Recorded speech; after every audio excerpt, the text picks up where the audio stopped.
আসসালামু আলাইকুম প্রিয় নবম দশম শ্রেণীর শিক্ষার্থীরা, তোমরা আমাদের চ্যানেলটিকে যারা এখনও সাবস্ক্রাইব করোনি আমাদের চ্যানেলটিকে সাবস্ক্রাইব করে দাও এবং এরকম নতুন নতুন ভিডিও পেতে আমাদের চ্যানেলটিকে সাবস্ক্রাইব করে দাও। আজকে আমরা পড়ব হচ্ছে রাসায়নিক বন্ধন, অর্থাৎ তোমাদের কেমিস্ট্রি বইয়ের পঞ্চম অধ্যায় কেমিক্যাল বন্ড। তো আমরা আজকে রাসায়নিক বন্ধন হচ্ছে কোনো একটি মৌল বা যৌগ কোন কিসের কারণে বা কিভাবে যুক্ত আছে সেটা আমরা আজকে দেখব। রাসায়নিক বন্ধন দেখার আগে আমরা আজকে দেখব হচ্ছে যে এখানে আমরা যোজ্যতা ইলেকট্রন, যোজ্যতা ইলেকট্রন কি কোনো একটি পরমাণুর সর্বশেষ কক্ষপথে যে কয়টি ইলেকট্রন আছে সেটাই হলো ওই মৌলের যোজ্যতা ইলেকট্রন। ফর এক্সাম্পল, পটাশিয়ামের তো 19টি পারমাণবিক সংখ্যা, ঠিক আছে। 19টি পারমাণবিক সংখ্যার মধ্যে তার সর্বশেষ কক্ষপথে ইলেকট্রন থাকে কয়টি? একটি। যেহেতু তার সর্বশেষ কক্ষপথে ইলেকট্রন আছে একটি, তাই হচ্ছে তার যোজ্যতা ইলেকট্রন 1। এবং অন্যদিকে অক্সিজেন যদি আমরা চিন্তা করি, তাহলে অক্সিজেনের সর্বশেষ কক্ষপথে ইলেকট্রন কয়টি আছে? 6টি আছে। তাহলে অক্সিজেনের যোজ্যতা ইলেকট্রন হবে 6টি। তো এটাই হচ্ছে যোজ্যতা ইলেকট্রন, যে কোনো একটি পরমাণুর সর্বশেষ কক্ষপথে যে কয়টি ইলেকট্রন থাকে সেটাই হচ্ছে ওই মৌলের যোজ্যতা ইলেকট্রন। এখন আমরা একটু নিচে দিকে যাই, যোজনী বা যোজ্যতা, ঠিক আছে। যোজনী বা যোজ্যতা হচ্ছে অনুঘটনকালে কোনো মৌলের একটি পরমাণুর সাথে অপর একটি মৌলের পরমাণু যুক্ত হওয়ার ক্ষমতাকে যোজনী বা যোজ্যতা বলা হয়। কোনো অনুঘটনকালে কোনো একটি মৌলের পরমাণুর সাথে অপর একটি মৌলের পরমাণু যুক্ত হওয়ার যে ক্ষমতা, সেটাকে বলা হয় কি? যোজ্যতা বা যোজনী বলা হয়। তো সাধারণত সবসময় হাইড্রোজেনের যোজনী 1 হয় এবং যতগুলো এর সাথে যতগুলো মৌলের যোজনী 1 হয় হাইড্রোজেন, ততগুলো মৌলের সাথে মিলতে পারে। যেমন হচ্ছে কি ক্লোরিনের যোজনী হচ্ছে তো 1 এবং সে হচ্ছে কি হাইড্রোজেনের সাথে যুক্ত হয় হাইড্রোক্লোরিক অ্যাসিড গঠন করে। তো এটা হচ্ছে তার যোজনী। এবং আমরা অন্যদিকে যদি চিন্তা করি ক্যালসিয়াম হাইড্রোক্সাইড, তো অক্সিজেনের যোজনী কত? 2। কারণ হচ্ছে অক্সিজেনে আমরা দেখলাম কত অক্সিজেনের সর্বশেষ কক্ষপথে সে এখানে আছে 6টি, কিন্তু অষ্টক নিয়ম অনুসারে সে 2টি ইলেকট্রন গ্রহণ করলে কি সে পূর্ণ অবস্থায় থাকবে না, এর জন্য তার হচ্ছে যোজনী 6। এবং অন্যদিকে যদি আমরা চিন্তা করি ক্যালসিয়ামের হচ্ছে কয়টি ইলেকট্রন থাকে? 20টি ইলেকট্রন থাকে। 20টি ইলেকট্রন যদি থাকে তাহলে তার সর্বশেষ কক্ষপথে 2টি ইলেকট্রন থাকে। তো সে কি করবে? 2টি ইলেকট্রন যদি ত্যাগ করে দেয় তাহলে সে কি একদম তার অষ্টপূর্ণ হবে এবং সে স্থিতিশীল লাভ করবে। এজন্য ক্যালসিয়ামের যোজনীয় 2। তাহলে যেহেতু অক্সিজেনের যোজনীয় 2 এবং ক্যালসিয়ামের যোজনীয় 2, তাহলে তারা একে অপরের সাথে মিলে ক্যালসিয়াম অক্সাইড গঠন করবে। এটা হচ্ছে যোজনী এবং এটাও সেম।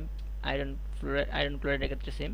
ক্লোরিন 3টা আছে, তাহলে 3 একে 3 মানে যোজনী 3 এবং আয়রনের 3, তাহলে 3 3 মিলে গেছে, তাহলে সুপ্ত যোজনী হবে কত? 0। সুপ্ত যোজনী হচ্ছে যে প্রথম যে মৌলটা আছে সেটার যোজনী এবং দ্বিতীয় মৌলের যে আছে সেটার যোজনী বিয়োগফল, এটা হচ্ছে সুপ্ত যোজনী।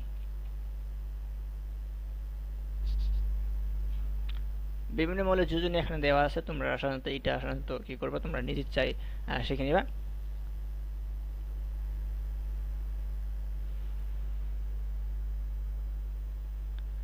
যৌগমূলক বা যোজনী, তো এগুলো সাধারণত পড়ার কিছু নাই। এখানে যৌগমূলক তোমরা এখান থেকে নিবা যে কোন মৌলের সংকেত কি, কোন মৌলের যোজনী কত। অ্যামোনিয়াম হচ্ছে NH4 প্লাস, এরপর হচ্ছে কার্বনেট হচ্ছে CO3 2 মাইনাস, এরকমভাবে তোমরা সবাই দেখে নিবে।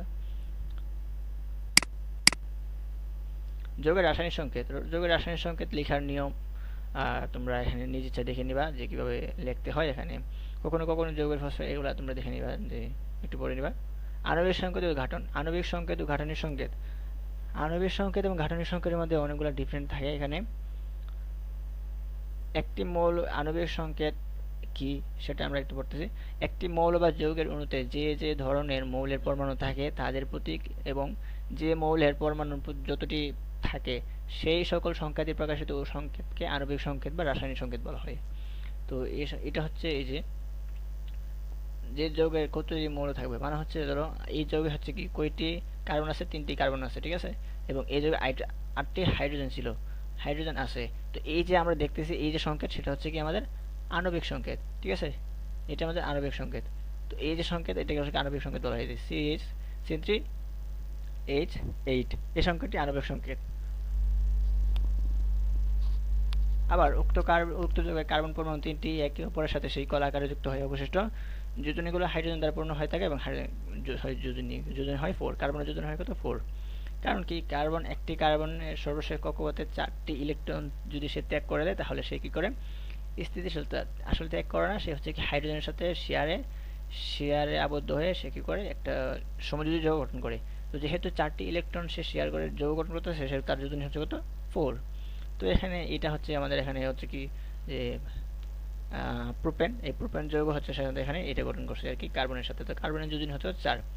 এরকমভাবে সেম যে পানির আণবিক সংখ্যা হচ্ছে আমরা এখানে ভাঙি, তাহলে পানি হচ্ছে কি উল্টা বি আকৃতির, সেটা হচ্ছে কি পানির একটা আকৃতির সংকেত। এবার হচ্ছে মিথেনের আকৃতি হচ্ছে কার্বনের 4টা হাত খালি থাকে, তো 4টা ইলেকট্রন সে কি করে শেয়ার করে, কার সাথে, হাইড্রোজেনের সাথে শেয়ার করে, সে সমযোজী বন্ধনের মাধ্যমে কি করে মিথেন গঠন করে। ঠিক আছে, এটা হচ্ছে তাদের যে আণবিক সংকেত।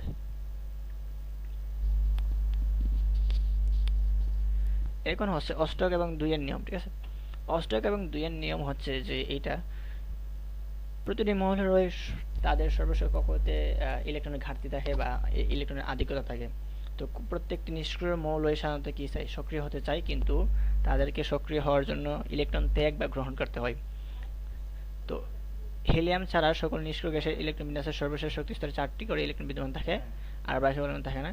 এখানে এটা হচ্ছে কার্বন মৌল। ঠিক আছে, এই কার্বন মৌলের সর্বশেষ কক্ষপথে 4টি ইলেকট্রন থাকে, 1টা 2টা 3টা 4টা, কিন্তু 4টি হাইড্রোজেন এসে শেয়ার করে এখানে সমযোজী বন্ধন গঠন করে মিথেনন গঠন করে। এটা হচ্ছে তাদের অষ্টক নিয়ম। কারণ হচ্ছে কি কার্বনের সর্বশেষ কক্ষপথে ইলেকট্রন থাকে হচ্ছে কি 4টি, কিন্তু সে অষ্টক পূর্ণ লাভ করার, স্থিতিশীল হওয়ার জন্য অষ্টক পূর্ণ লাভ করতে চায়, এবং অষ্টক পূর্ণ লাভ করার জন্য সে তাকে আর 4টি ইলেকট্রন আসতে হয়। এই 4টি ইলেকট্রন থেকে 4টি হাইড্রোজেন, এই 4টি হাইড্রোজেন এখানে সমযোজী বন্ধন গঠন করে ইলেকট্রন শেয়ারের মাধ্যমে মিথেন গঠন করে এবং এই যৌগটি স্থিতিশীলতা লাভ করে।